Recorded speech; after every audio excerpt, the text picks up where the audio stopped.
안녕하세요. 포텐셜 시크릿입니다. 오늘 소개해드릴 책은 정리하는 뇌입니다. 저자는 데니얼 J. 레비틴, 출판사는 와이즈베리입니다. 저자는 인지심리학자이자 신경과학자이며 현재 몬트리올 맥길 대학에서 심리학, 행동신경과학 교수로 재직 중입니다. 이 책은 디지털 시대에 정보와 선택 과부하로 뒤엉킨 머릿속과 일상을 정리하는 기술을 알려줍니다. 이 책은 총 3부로 이루어져 있습니다. 1부, 정보는 넘쳐나고 결정할 것은 너무 많다. 제2부, 정리정돈의 시작은 집에서부터 한다. 제3부, 아이들에게 무엇을 가르칠 것인가. 서문, 뇌가 정보를 어떻게 정리해서 우리가 가진 것들이 서로 부딪히지 않고 잘 활용될 수 있게 해주는지 알면 도움이 될 것이다. 뇌는 서로 다른 시스템이 뒤죽박죽 얽혀 있으며 각각의 시스템들은 특정한 적응상의 문제를 해결하기 위해 만들어졌다. 이들은 협력할 때도 있지만 갈등을 일으킬 때도 있고 아예 서로 대화조차 하지 않을 때도 있다. 이 과정을 통제하고 향상시킬 수 있는 두 가지 핵심적인 방법은 정보를 기억에 입력하는 방식, 즉 부호화하는 방식과 정보를 꺼내오는 방식, 즉 검색 방식에 특별히 관심을 기울이는 것이다. 다음 장에는 자기만의 방식으로 적용할 수 있는 일반적인 원칙들이 설명되어 있다.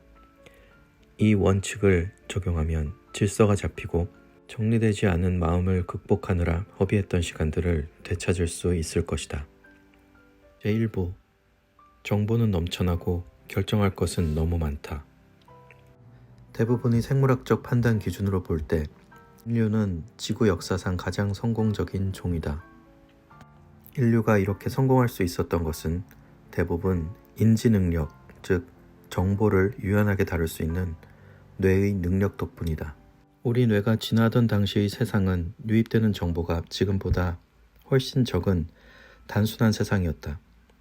하지만 오늘날 우리의 주의 필터는 밀려드는 정보에 쉽사리 압도된다. 성공해서 형편이 되는 사람들은 다른 사람을 고용해 주의 필터를 좁히는 문제를 해결한다. 기업 회장, 정치 지도자, 유명 영화배우, 그리고 시간과 주의력을 좀 더 가치 있는 곳에 써야 하는 사람들은 주변에 비서나 보좌진을 둔다. 이런 사람들은 사실상 뇌를 확장해주는 역할을 한다. 전전두엽 피질의 주의 필터 기능을 그대로 따라하면서 더욱 개선하는 역할을 하기 때문이다. 이렇듯 대단히 성공한 사람들은 일상의 자질구레한 문제들은 비서나 보좌진에게 맡기고 자신의 모든 주의력을 자기 앞에 놓인 일에 쏟아붓는다. 과학 연구자로 일하면서 장관, 내각관료, 유명 음악가, 포천 선정 500대 기업의 회장 같은 사람들을 만나볼 기회가 있었다. 이들의 능력과 업적은 무척이나 다양하지만 놀라울 정도로 일관된 공통점이 있었다. 이들은 누구를 만나 대화하든 서두르는 기색 없이 여유가 넘쳤고 눈을 마주하며 상대방에게 온전히 집중했다. 이들은 그 순간에 다른 곳에 가야 한다거나 더 중요한 사람과 얘기하고 있어야 하는 것은 아닌가 하는 걱정으로 마음을 졸일 필요가 없었다. 외부의 주의 필터로 작동하는 직원들이 이미 그 시간을 가장 잘 활용하는 방법을 대신 판단해 놓았기 때문이다. 그리고 다음 약속 장소에 제 시간에 도착할 수 있도록 만반의 준비가 되어 있기에 자잘한 걱정거리를 모두 내려놓을 수 있었다. 인생의 자질구레한 일들을 남들에게 맡겨버리고 지금 당장 눈앞에서 벌어지고 있는 일에만 집중하도록 주의 필터를 좁힐 수 있다면 어떨까? 자신의 마음과 삶을 주의력과 기억의 새로운 신경과학에 따라 정리한다면 누구나 대단히 성공한 사람들처럼 자유로움을 누리며 살아갈 수 있을 것이다. 그렇다면 이 과학을 어떻게 일상생활에 적용할 수 있을까? 먼저 우리의 주의 시스템 구조를 이해해야 한다. 이 마음을 잘 정리하기 위해서는 우리 뇌가 어떻게 정리하고 조직하는지 알 필요가 있다. 주의 필터의 가장 중요한 원칙 두 가지는 바로 변화와 중요도다. 뇌는 정교한 변화 탐지기다. 운전을 하다가 갑자기 도로가 울퉁불퉁한 것이 느껴지면 뇌는 이 변화를 즉각적으로 알아채고서 주의 시스템에 이 변화에 집중하라는 신호를 보낸다. 뇌의 변화 감지기는 당신이 알게 모르게 항상 작동하고 있다. 가까운 친구나 친척과 전화를 하는데 목소리가 조금이라도 다르게 느껴지면 당신은 감기라도 걸린 게 아니냐고 물어보게 된다. 두 번째 원칙인 중요도도 정보를 통과시켜 의식에 올려보낸다. 여기서 중요하다는 것은 객관적으로 중요한 것이 아니라 자기 자신에게 개인적으로 중요한 것을 의미한다. 운전하는 도중에 자기가 좋아하는 음악 그룹이 등장하는 옥외 광고가 보이면 그것은 당신의 눈을 사로잡는다.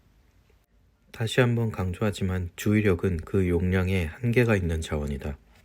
우리가 동시에 주의를 기울일 수 있는 대상은 그 개수가 분명하게 제한되어 있다. 옛날에는 보조 인력을 구하는 것 말고는 달리 선택의 여지가 없었지만 자동화 시대인 지금은 다른 선택 방안이 많이 나와 있다. 이 책의 일부는 이런 외부 시스템을 활용할 수 있게 뒷받침해주는 생물학에 대해 알아본다. 2부와 3부에서는 모든 것이 통신으로 이어져 정신을 산만하게 만드는 것이 점점 많아지는 이 세상에서 어떻게 하면 우리가 이런 시스템을 활용해서 더 효율적이고 더 생산적이고 더 행복하게 그리고 스트레스를 덜 받으면서 생활을 꾸려나갈 수 있을지 알아볼 것이다. 앞에서 주의 필터의 중요한 원칙 두 가지를 언급했다. 바로 변화와 중요도다. 주의 필터에만 특별히 해당되는 것은 아니지만 주의의 세 번째 원칙이 있다. 이것은 그 어느 때보다 중요해지고 있다. 바로 주의 전환의 어려움과 관련된 것이다. 이 원칙을 말로 풀어보면 다음과 같다. 주의를 전환하는 데는 큰 비용이 따른다. 우리 뇌는 한 번에 한 가지 일에만 집중하도록 진화했다. 덕분에 우리 선조들은 동물을 사냥하고 도구를 발명하고 포식자나 외부의 적들로부터 부족을 보호할 수 있었다. 주의 필터는 우리 머릿속에서 이어지는 일련의 생각을 중간에 끊을 가치가 있을 정도로 중요한 정보만 통과시킴으로써 우리가 과제에 집중할 수 있게 돕는 방향으로 진화했다. 그런데 21세기에 접어들면서 재미있는 일이 일어났다. 이런 일을 돕기 위해 만들어진 기술과 정보가 과잉되면서 역으로 우리 뇌 사용 방식에 변화가 일어난 것이다. 주의 시스템에 동시에 여러 가지 일에 집중할 것을 요구하는 일이 점점 많아지고 있다. 하지만 주의 시스템은 이런 식으로 일하도록 진화되지 않았으며 집중하려는 주의 시스템의 멀티태스킹은 방해가 될 뿐이다. 우리는 운전을 하고 라디오를 듣고 주차할 자리를 찾고 도로공사 표지판을 피하고 오늘 점심엔 뭘 먹을까 고민하면서 전화통화를 한다. 우리는 이 모든 것을 동시에 생각하고 대처한다고 여기지만 실제로는 그렇지 않다.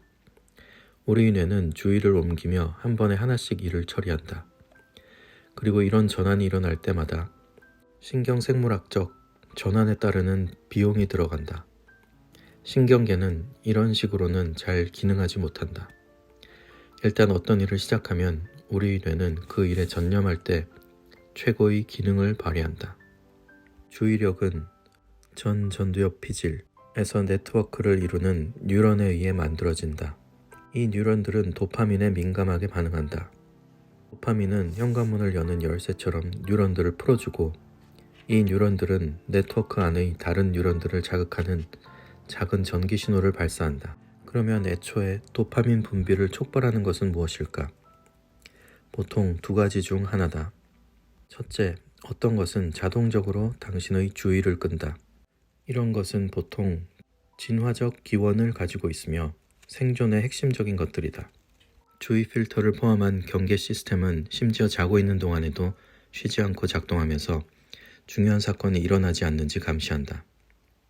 둘째, 환경 속에서 무언가를 찾거나 감시할 때 의지력을 발동해서 그와 관련된 것에만 집중하게 만들 수 있다. 실험실 연구를 통해 이런 의도적인 필터 작용이 실제로 뇌 속 뉴런들의 민감도를 바꿀 수 있다는 것이 밝혀졌다. 축제에 갔다가 딸을 잃어버려서 찾아다닐 경우 당신의 시각계는 다른 것은 모두 걸러내고 오직 딸과 키, 머리 색깔, 체형이 비슷한 사람들만 눈에 들어오도록 재구성된다. 그와 유사하게 청각계 역시 딸의 목소리 음역대와 비슷한 주파수만 귀에 들어오도록 조율된다. 이토록 효과적인 주의 필터를 가지고 있는데 왜 정신을 산만하게 만드는 것들은 지금보다 더 잘 걸러낼 수 없는 것일까? 왜 이제 와서 정보 과부하가 이렇게 심각한 문제가 된 것일까? 우선 우리는 그 어느 때보다 많은 일을 하고 있다. 우리는 사회가 컴퓨터화되면 반복적이고 단조로운 힘든 일은 모두 컴퓨터가 처리하고 인간은 좀 더 고귀한 목적을 위해 일하고 좀 더 많은 여가 시간을 가질 수 있을 것이라 믿었다. 하지만 그런 일은 일어나지 않았다. 소요 시간이 늘어나기는커녕 오히려 줄어들었다. 크고 작은 회사들이 자기들이 하던 일을 소비자에게 떠넘겨 버렸다. 부가가치 서비스의 일환으로 회사들이 해주던 일들은 이제는 우리가 직접 해야 한다. 항공여행의 경우 이제는 예약부터 체크인까지 모두 우리가 직접 마무리해야 한다. 사실상 우리가 회사를 대신해서 일을 해주고 있는 셈이다. 이를 그림자 노동, 섀도우 워크라고 한다. 회사의 서비스 중 상당 부분이 고객에게 전가된다. 우리는 타인의 일을 대신해주면서 돈도 받지 못하고 있는 것이다. 이런 이유로 우리는 21세기가 찾아오면 누리게 되리라 생각했던 여유 시간을 상당히 많이 빼앗기고 있다. 우리는 부모 세대보다 일을 더 많이 하고 있을 뿐만 아니라 정보기술 분야에서도 더 많은 변화에 대처하고 있다. 따라서 받아들이는 정보를 줄이려 하기보다는 그런 정보를 체계적으로 정리하는 시스템을 갖출 필요가 있다. 이 책은 500페이지가 넘는 두꺼운 책으로 정리하는 방법에 대해서는 요청이 있으시면 다음 영상에서 소개드리도록 하겠습니다.